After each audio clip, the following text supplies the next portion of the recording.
السلام عليكم ورحمة الله وبركاته. بسم الله الرحمن الرحيم. الحمد لله رب العالمين. اللهم صل وسلم وبارك وأنعم على سيدنا محمد المبعوث رحمة للعالمين وعلى آله وأصحابه ومن والاه. ثم أما بعد. So I'd like to welcome you all here in al-Jilani. Barakallahu fikum in this very blessed time, Shahr Rabi'ah, the birth of our Prophet Muhammad sallallahu alaihi wasallam, Rabi'ah al-Anwar, the month of lights, and we're here on a Friday evening, Saturday now for the Hijri. And next week will be the birthday of the Prophet ﷺ, but the whole month is an occasion to celebrate him, if not every day, if not every moment, if not every second. And I think part of what we'll learn, inshallah, with Sayyid Shaykh Dr Mostafa tonight is that there are people whose lives were all about that their whole life. And they should serve as an inspiration to us and as a motivation for us to be the best version of ourselves. And it's a great gift and opportunity that Allah has accorded us and given us life, that we can realize that. And He's given us these exemplars, these examples before us, following in the footsteps of our Prophet Muhammad ﷺ in order to do that. So we're gathered here to, inshallah, discuss this book entitled A Man of Many Splendors by our teacher, our own exemplar, our Shaykh Dr Mostafa al-Badawi, Hafidahullah, most of you know him. I first got to know Dr. Mostafa via his books and translations before I actually met him. It was many, many years ago. I don't want to say like 35, but something like that. That I was introduced to this book called Key to the Garden. And prior to reading this book, Key to the Garden, there were some books that were translated from Arabic into English. And back then, I wasn't really reading too much in Arabic. I was reading mostly in English. And there was a dearth of things that were able to, I would say, succinctly give you kind of the whole package, give you an understanding of what is this deen is about, and not only give you what it's about, but what do I do? How do I take it? How do I move on from here? How do I implement it in my life? And Miftah al-Jannah, or Key to the Garden, that Dr. Mostafa translated for Shaykh Habib Mashhur, was one of those books. And even though it's not that long, and it's pretty brief in terms of other books, but those who read it know what I'm talking about and know that the inspiration that it served. And it's from there that you heard Sayyid Walid and some of the travels that we did and so forth. But I remember one of the very, very first books that I read was Key to the Garden. So I feel I have a relationship with the subject of the book, even though I did not have the opportunity to meet him during his life, but hopefully in the next, inshallah ta'ala. So Dr. Mostafa, he lives in Medina. He's lived there for many, many decades now. He's a professional psychiatrist, but he's also, as you can see from the book, has met many, many of the Mashaykh, his principal Shaykh being Habib Ahmad Mashhur al-Haddad, radiallahu anhu, and many other Mashaykh that you can see throughout the book that he met and that he studied with. And he himself is, I consider to be a Shaykh and a teacher and someone that can impart this knowledge to others. And there are many different ways to impart knowledge. You can impart knowledge by teaching orally, vocally. You can impart knowledge by writing books, and you can impart knowledge just being in the presence of someone, even if they don't say a single word. And I think the true inheritors of the Prophet Muhammad ﷺ can do it on those levels, especially the last one, just being in their presence. And inshallah, we'll make the intention for this meeting, as is mentioned in some of the akhbar, وَبِذِكْرِ الصَّالِحِينَ تَتَنَزَّلُ الرَّحْمَاتُ. That by just mentioning these people's names, these blessed people's names, it's a rahmah of itself, and it's a way to bring about the rahmah from Allah subhanahu wa ta'ala. So just that brief introduction, I want to jump right to the topic at hand. This book entitled A Man of Many Splendors. And one of the things that I was reflecting upon, I didn't get a chance to read the whole book. I think I need not just time to read it, but to really imbibe it and take it in. This is a project in and of itself. And hopefully that will be the case for all of us who get into the book. But one of the things, and I mentioned this to Dr. Mostafa a few minutes ago, is usually when you get a biography, they want to point out someone who's like a special type of person, someone who did something, let's say, extraordinary and not really run of the mill and not what everybody is used to. And so they write a biography about this person because there's something about their life that's of note or of interest. And oftentimes I get the impression that this particular, whatever the biography, who it's about, this person of interest is someone who is like very unique and maybe like one in a million. And there's not too many others like him or her. You know, we see these presidential biographies or biographies of great sports figures and things like this. So I was wondering to myself, do we look at this particular biography, right? And maybe we can also classify it in the classical manaqib literature. Many of the traditional ulama, they used to write books about manaqib, ba'd al-ulama. Maybe we could think about it in that way too, and Dr. Mostafa can shed more light on that. But do we look at it as, and this question is actually for Sayyid Shaykh, is it this kind of a unique figure, representation of a unique figure, or is it something more indicative of something greater than just the person themselves? So I open it with that, Sayyid Dr. Tafaddal. Assalamu alaikum wa rahmatullahi wa barakatuh. Hello. Good evening, everybody. I think if you want to clarify something like this, you have to go to first principles. Now, principles means that for someone like Habib Al-Haddad radiallahu anhu, he was primarily a alim, a scholar, a man of da'wah, and behind that, hiding behind that, was the great spiritual master. So they two things, not one. The man of da'wah was primarily concerned with spreading the da'wah to Allah, to everywhere in East Africa in particular, and getting as many people as possible to accept Islam there, which he did brilliantly. The second bit, which is about tasawwuf, being a spiritual master, is to complete the road for people who wish to have some more spiritual ambition, so to speak, to complete the journey to Allah. Now, if we're talking about tasawwuf, we're talking about two main things. Number one, dhikrullah all the time, and number two, akhlaq. Now, dhikrullah has to be at every single moment that you can manage to do it, so as to leave no moment where you forget your Allah. And that includes all the ibadat and everything that teachers of fiqh teach you. Have to do all this, and in addition, the adhkar and awrat for the rest of your time. The other thing is akhlaq. Akhlaq means moral values, good character, virtues. It means to be as much in your behavior as Sayyidina Muhammad sallallahu alayhi wasallam and his heirs.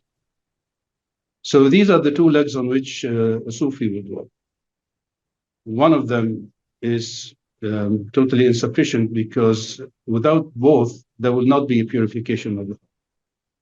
If you are traveling this road on these two legs, then to be able to actually arrive, you need a spiritual master. And a spiritual master has to have the opening, which means the spiritual power sufficient to be able to look into your soul, diagnose the various illnesses, and also prescribe the cures. And the cures will again be in terms of dhikr and akhlaq. But you have to have somebody to help you, because we are traveling the path, so to speak, blindfolded, as long as we don't have the opening to see what's happening inside. So you need a spiritual master for that, and also you need his spiritual himma, his spiritual power, determination, resolution to push you along and actually influence your heart in the right direction. So now speaking about spiritual masters, you will see that most spiritual masters in Islam are not single individuals operating in a vacuum. They are part of a tariqah, which is a a community that has a pattern, that has a school, that has a transmission from generation to generation, and it has a particular style. That means that each of the spiritual masters will be placed in such a context. This is why, for instance, when they speak about Imam Abdullah al-Haddad, they say Al-Habib Abdullah al-Haddad al-Alawi. That's a reference to his descendant from Imam Alawi, who was a grandson of Imam Jafar al-Sadiq. And then Al-Husayni, which refers to his ancestor, Sayyidina Imam al-Hussein. Al-Alawi, Al-Husayni, Al-Hadrami, because he lived in Hadramaut. Al-Shafi'i, because he followed a school of Ibadah, a school of fiqh, which is the school of Imam Shafi'i. Al-Ash'ari, because he was teaching the Aqidah of Imam al-Ash'ari, which is the main Aqidah of Ahl-Sunnah wal-Jama'ah. And then they would add a few other things if necessary. But these were the definition of his context. The other thing we have to remember here is that the great majority of spiritual masters come from Ahlul Bayt. They come from the descendant of Imam Hassan and the descendants of Imam al-Hussein. And they have been privileged with this gift of being able to purify hearts and take people along the path to Allah. These prerogatives have been passed on to them from Rasulullah to their ancestor Imam Ali, to Imam Hassan Hussein, and then down the line until today. So you find that most spiritual masters will be attached to one of these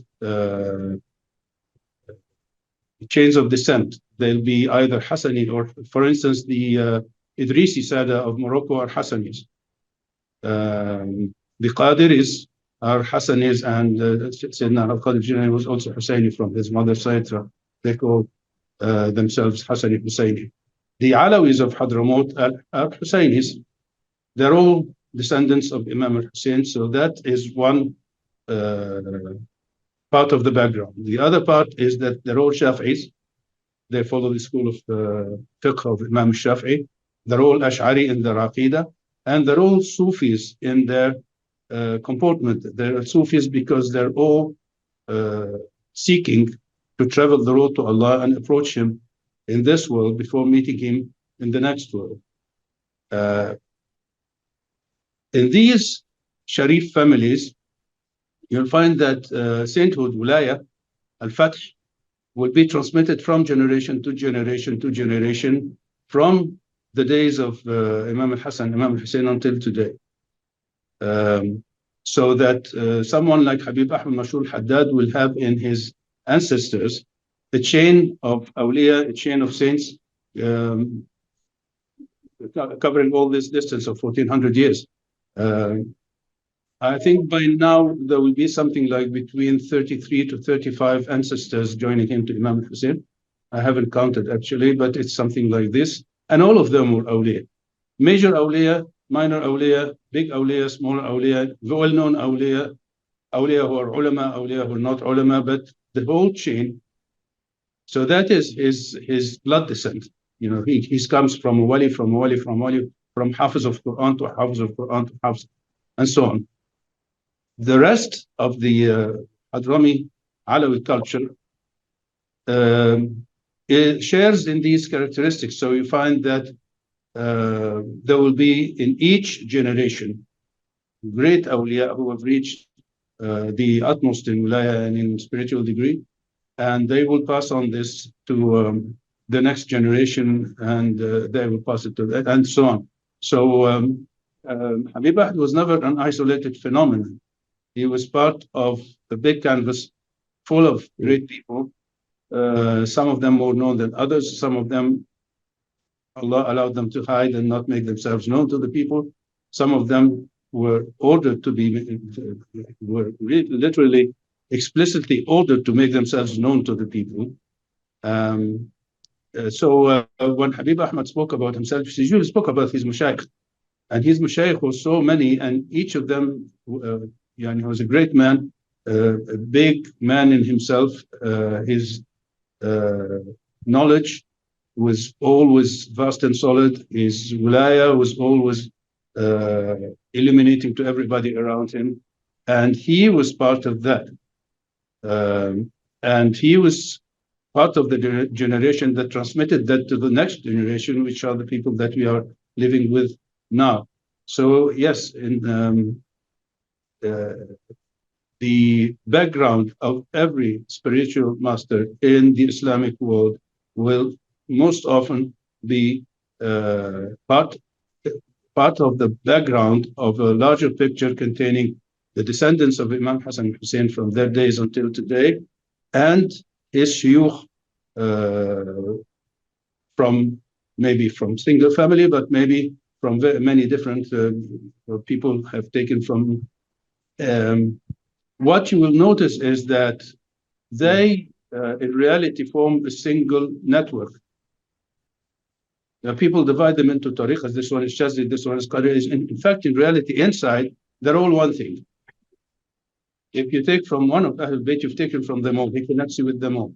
You take from one Ahlul Bayt, you have this smell, this fragrance of Ahlul Bayt. Sometimes even you can smell it from their pictures. They're all one spirit in different forms, in a variety of styles, of patterns, but the basics, which are dhikrullah based on solid ilm, and akhlaq based on the prophets on the prophet's character, these do not change. They do not change across time. They do not change across place or persons. These are the essentials that everyone in the Ahlul Bayt is responsible for transmitting. Okay, we'll stop here now. Back to you. Okay. Thank you so much for that. I was listening closely and thinking about what you were saying, especially about transmission. And I think early on, maybe many decades ago, when I was thinking about tasawwuf and the Shaykh and so forth, the picture I had in my mind often was a Shaykh in a zawiya where many students were coming to this Shaykh, and he would just be sitting there, receiving his students and teaching them. And some of them might actually be living there. And here in Egypt, we had a kind of a class trip a few weeks ago when we went to Sultan Bar'u, and we saw the khalawat, the little small rooms that they would have for the Shaykh to give to his disciples, and to give them certain dhikr or whatever they would do, and recite them in silence inside. And so this was kind of the image. And as I went through your book, I think certainly Habib had a lot of that, but a lot of his life was traveling, and especially throughout East Africa and his travels to Madina and Jeddah and the other places that you mentioned.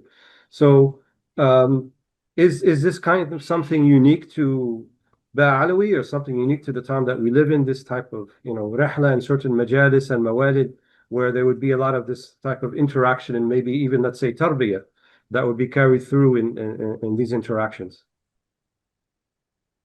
Well, you have to remember that, as we said, there were two things. The general da'wah, which drove Habib Ahmad to go into the jungles and meet with the tribes and try to bring them into Islam. And then there is this special da'wah, which he never had a zawiyah. That was not on because the Alawis don't have this. Their zawiyas are normally their houses. People just come to the house and everybody comes. Those who want tasawwuf, those who want fiqh, those who want to ask question, those who want to come there for just emotional comfort. They feel comfortable and happy in the presence of the awliya, and all sorts of other reasons. Some of them just came because they wanted to make sure that this man was really the wali they talk about. But a zawiya in the kind of, for instance, like in North Africa and things, no, we never had this in the presence of Habib or the other Ba'alavis. We did not see this. It's phasing out throughout the globe anyway, this kind of zawiya culture, because things have changed. Even you say about Sheikh Ali Guma, for instance, he never had a zawiya. He was sitting in the Azhar all the time. and everybody was coming in, students of ilm and students of tasawwuf and students of everything, and it was all, there was never a zawiya and an exclusive community around the Shaykh. So that was Habib Ahmad. His house was open. In East Africa, there is a multi-ethnic community. You have the Africans, you have the Indians, the subcontinent people, and you have the Arabs. And all of them will gather around Habib, and he went to all of their mosques and all of the gatherings. It was just, he made them, treated them like one community, a single community. And this was in Kenya and also in Uganda, where he was in Kampala and other places. In the Ba'alawi method, you find that tasawwuf is always hidden inside the form of fiqh. You have a alim, he doesn't proclaim himself as a sheikh, he doesn't say, I have the opening, he doesn't say anything. But within the fiqh, if you feel that there is something more that you want, and you come to him for this, then you find it. Some of them hide it so well that people, until their death, they were still wondering, is he a wali or not? Is he a wali or not? It was so well hidden. And despite the fact that many of them were of the greatest caliber. For instance, Habib Muhammad al-Haddad was one of this kind. He kept us guessing for years. Was he just alim? Alim salih, amil, okay, but just alim or really a great wali, like people were sometimes describe him as a great wali, but it's only after many years that we began to really see the signs that no, you've been blind all this time. This is a great man in front of you, but you couldn't see him because he was hiding it so well. He even hated his picture to be taken. Habib was not, he let people take pictures with him, and he was a little easier on that. But always the real thing, the big thing, which is the close relationship between the wali and his Lord and his Rabb, that always remains hidden. He never, but he gives you something. The karamat of the awliya are designed to send messages to you that yes, you want to travel, we have the means, we have the equipment, we have everything that you need. Come and we'll take you along. But we're not going to show you this every single day for the rest of your life. It's not like that. If you understand, you've come, you've got attached, you start traveling, fine. If that doesn't satisfy you, khalas, enough is enough. This is a very important point, and I keep coming back to this all the time because you see, for instance, this book is something like 500 pages. Mm-hmm. Now, suppose that in each of the 500 pages, we have mentioned one karam, one supernatural event, one miracle. That makes a total of 500 miracles, which would have been accomplished in less than 2 years of his life. What about the other 90 years? There is 88 years not mentioned. So if you divide these 500 karamas over the 88 years, you find that, it's every long while that somebody notices something. It's not like, because if you put them all together, then people think that this was something was happening every day. It was not. He was a normal man like people. The real karama is the spiritual force that was emanating from him and that everybody felt. The minute you entered his presence, you had peace, you had comfort, you were happy, and you felt that, that is where you want to be all the time. You don't want to leave this kind of presence. And that was sufficient for most people who experienced it to know that he was a great wali, because not everybody radiates this kind of radiation. So in my view, this was really the greatest karama, that just sitting with him, you felt you were in the presence of somebody exceptional. But again, coming back to the previous point we started with, he was not the only one. We had Habib al-Saqaf at his time, his close friend, Habib al-Habashi, Habib Haddad bin Muhammad bin Umar al-Haddad in Madina. These people also radiated the same kind of power. Different styles, different colors, different feelings, different flavors. But you know, you knew that you were in the. You said to Habib Abdul Qadi, you knew that you were in the presence of one of the greatest men on the planet. You know, that was obvious without him saying anything, without him doing anything exceptional or extraordinary. That was really obvious, and that is the mark of a really great wali. But there were, and these were the people who were in Jeddah that we met, and in Medina. There were people like them in Hadramaut, there were people like them in Indonesia, in India, wherever the Alawis were, and elsewhere, there were the people who were from other branches of the Ahlul Bayt. You have the Mirghanis in Sudan, the Idrisis in North Africa, you have the Qadiris everywhere. There's hardly a spot on the earth where you don't find a descendant of Imam al-Qadr al-Jilani. And everywhere, they don't have a single flavor. They don't have a single pattern. Wherever they go, they take on the flavor of the local population and mix with them and intermarry with them and become part of them, organic part of them. So you'll find Hanafi Qadiri in Iraq, you'll find Shafi'i Qadiri in Egypt, you will find and so on. So the real thing that we have to keep in mind is that this planet of Allah will never be lacking in awliya and in great people of the greatest caliber until the coming of the Mahdi. So whoever wants to meet one of these people, he has to ask Allah sincerely and seek, and he will find. That was Sayyidina Isa who promised us this. No, he said, seek and you shall find. I believe that. I mean, that is a principle, a fact, truth, haqq. Now. Now.